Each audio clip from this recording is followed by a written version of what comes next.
अब्दुल हफीज शेख की छुट्टी, वफाकी वजीर खजाना के ओहदे से हटा दिया गया। हम्माद अजहर नए वजीर खजाना होंगे। आइंदा हफ्ते वफाकी काबीना में मजीद तब्दीलियों का इम्कान। वजारत इत्तलात को 2 हिस्सों में तकसीम किया जाएगा। शिबली फराज को पेट्रोलियम का कलमदान मिलने की तवक्को। सेनेटर फैसल जावेद की काबीना में शमूलियत हो सकती है। फवाद चौधरी, मुराद सईद और जुल्फी बुखारी के कलमदान में तब्दीली का इम्कान। हतमी फैसला वजीर आजम इमरान खान करेंगे। हफीज शेख को महंगाई की वजह से हटाया गया। वज़ीर आज़म महंगाई की वजह से मुतमईन नहीं थे। इमरान खान ने नई फाइनेंस टीम तश्कील दी है जिसकी सरबराही हम्माद अजहर करेंगे। सेनेटर शिबली फराज की मीडिया से गुफ्तगू बताया कि वज़ीर आज़म का दूसरा कोरोना टेस्ट कल होगा। उम्मीद है जुमेरात को काबीना इजलास में शिरकत करेंगे।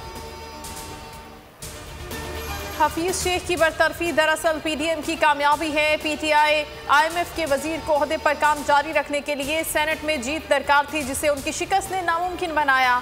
बिलावल भुट्टो का रद्द-ए-अमल। एहसन इकबाल का तंज। ट्वीट में कहा कि खेल की अरिफ में पता न हो तो हर बार बैटिंग ऑर्डर और खिलाड़ी तब्दील करने से मैच नहीं जीता जा सकता। तजुर्बों ने मुल्क की मईशत को तबाह कर दिया।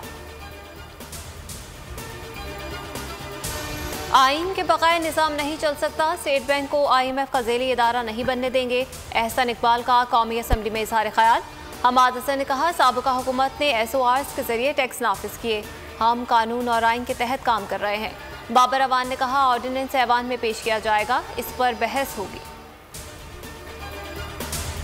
इमरान खान के खिलाफ खड़ी अपोजिशन टुकड़े टुकड़े हो गई। नून लीग और पीपल्स पार्टी हमेशा के लिए अलग हो गए हैं। अपोजिशन की नाअहली में हुकूमत का कोई अमल दखल नहीं। वफाकी वजीर दाखिला शेख रशीद की मीडिया टॉक। पैगाम दिया कि साल 1.5 साल रह गया है इस्लाहात करने। महंगाई तस्लीम करते हैं लेकिन मामला जल्द ठीक हो जाएंगे।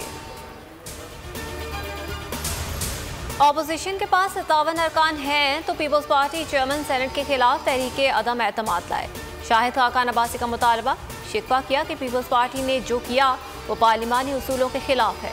खुर्शीद शाह को PDM का इत्तेहाद बरकरार रहने की उम्मीद। कहा एक दूसरे को बर्दाश्त करना पड़ेगा, इस्तीफों के हक में नहीं, पार्लियामेंट में बैठकर जंग लड़ना चाहते हैं। सऊदी वली अहद का वजीर आजम इमरान खान को टेलीफोन सेहत के बारे में दरियाफ्त किया। दोनों रहनुमाओं का तमाम शोबों में मिलकर काम करने पर इत्तेफाक। शहजादा मोहम्मद बिन सलमान की वजीर आजम को दौरा सऊदी अरब की दावत। इमरान खान ने दावत कबूल कर ली। इससे पहले वजीर आजम ने सऊदी वली अहद को खत लिखकर